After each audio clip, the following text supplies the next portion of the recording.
ঈদের দিন অথবা যে কোনো দিনে মেহমান আপ্যায়নে বিরিয়ানির কিন্তু কোনো জুড়ি নেই।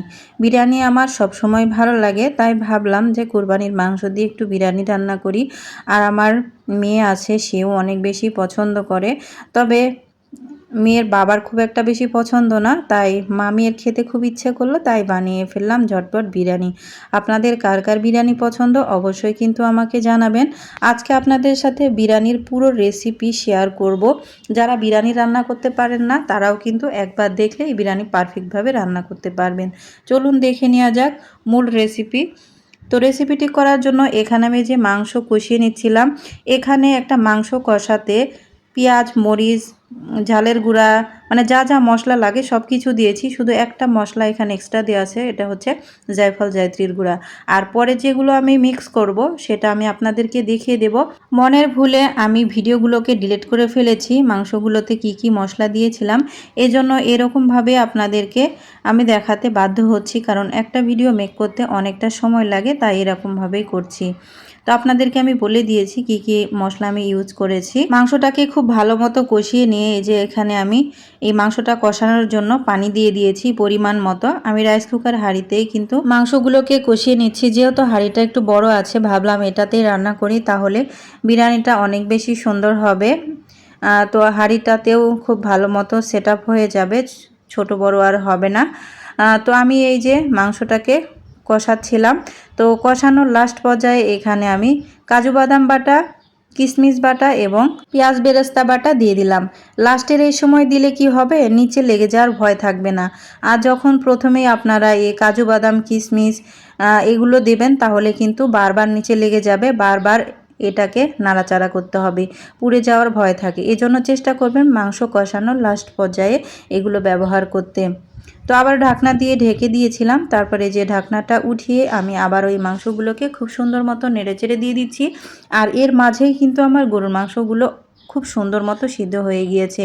বিরিয়ানিতে মাংসগুলো খুব বেশি সিদ্ধ হওয়া জরুরি, তবে কিন্তু খেতে ভালো লাগে। তো মাংসটা আমার অলমোস্ট সিদ্ধ করা হয়ে গিয়েছে, মানে কষানো হয়ে গিয়েছে। এ পর্যায়ে আমি বিরিয়ানির চাল নিয়ে চলে এসেছি। এটা কিন্তু চিনি আলোর চাল, আমাদের বাড়িতে চাষ করা। এতটা সুন্দর চালগুলো দেখতে, ছোট ছোট চিকন চিকন। আর এই চালের গন্ধেই কিন্তু মনটা ভরে যাচ্ছে বিরিয়ানি বানাতেই। খাওয়া তো দূরের কথা, গন্ধেই যেন পেটটা এখনই ভরে যাচ্ছে। তো দিয়ে দিলাম আমি বিরিয়ানির চালটা, দিয়ে খুব ভালো মতো নেড়ে চেড়ে ভেজে নিয়ে নিচ্ছি। একটু সময় ধরে ধৈর্য ধরে ভেজে নেবেন। চুলার আঁচটাকে মিডিয়াম টু লোয়ের মাঝামাঝি রেখেই কিন্তু এগুলোকে ভাজাভাজি করে নিতে হবে। চালটা যখন অনেক সুন্দর মতো ঝুরঝুরে হয়ে যাবে, তখন কিন্তু এখানে গরম পানি ব্যবহার করতে হবে। তো আমার এখনও কিন্তু চালটা ভাজা হয়নি, এরকমভাবে অনবরত নেড়েচেড়ে আমি চালটাকে খুব ভালো মতো ভেজে নিয়ে নিচ্ছি। তো চালটা ভেজে নেওয়া হয়ে গেছে। এ পর্যায়ে আমি এখানে গরম পানি ব্যবহার করছি। যেহেতু এখানে আমি প্রায় 4 পটের মতো চাল ব্যবহার করেছি, তাই এখানে আমি 8 পটের মতো পানি ব্যবহার করছি। টকবগে একদম গরম পানি ব্যবহার করতে হবে। কোনো অবস্থাতেই কিন্তু ঠান্ডা পানি ব্যবহার করা যাবে না, তাহলে কিন্তু বিরিয়ানিটা পারফেক্ট হবে না। তো একটু ফ্লেভারের জন্য এবং ঝাল ঝাল ভাবের জন্য এখানে আমি কাঁচামরিচ দিয়ে দিচ্ছি গোটা গোটা। আপনারা চাইলে ভেঙেও দিতে পারেন, যদি বেশি ঝাল হয়ে যায় আবার আমার মেয়েটা খেতে পারবে না, এজন্য। তো দেখতে পাচ্ছেন বিরিয়ানিটা কিন্তু অনেকটা হয়ে এসেছে। এই পর্যায়ে একটু নেড়ে দিয়ে দিচ্ছি। উপরের চাল নিচে এবং নিচের চাল উপরে করে দিতে হবে, তবে কিন্তু বিরিয়ানির চালটা একদম খুব সুন্দর মতো ফুটবে, একটাও কিন্তু সাদা সাদা ভাব থাকবে না। এজন্য ধৈর্য ধরে চেষ্টা করবেন বিরিয়ানিটা রান্না করতে। এ পর্যায়েও কিন্তু চুলার জালটা মিডিয়াম টু লোয়ের মাঝামাঝি আমি রেখেছি। এবার আমি ঢাকনা দিয়ে ঢেকে দিয়েছিলাম লো হিটে। দেখুন যতটুকু দেখতে পাচ্ছেন এটা তেল উঠছে, কিন্তু এখানে কিন্তু কোনো পানির পরিমাণ নেই। উপর থেকে আমি একটু পেঁয়াজ বেরেস্তা ছিটিয়ে দিচ্ছি। তারপর এটাকে আমি একটু নাড়াচাড়া করে নেব, আবার উপর নিচ করে নেব। বন্ধুরা, আপনারা চাইলে এখানে মাংসটাকে ছোট ছোট পিস পিস করে কাটতে পারেন। তো আমি ভাবলাম একটু বড় পিস করে কাটি, যেহেতু কুরবানির মাংস অ্যাভেলেবল মাংস বাসায় থাকে, এতে কোনো সমস্যা হবে না আশা করি। আর 2-3 পিস খেলেই তো যথেষ্ট, অত বেশি খাওয়ার প্রয়োজন হয় না। আর যেহেতু গরমের দিন, গরুর মাংস কিন্তু অত বেশি খাওয়াও যায় না।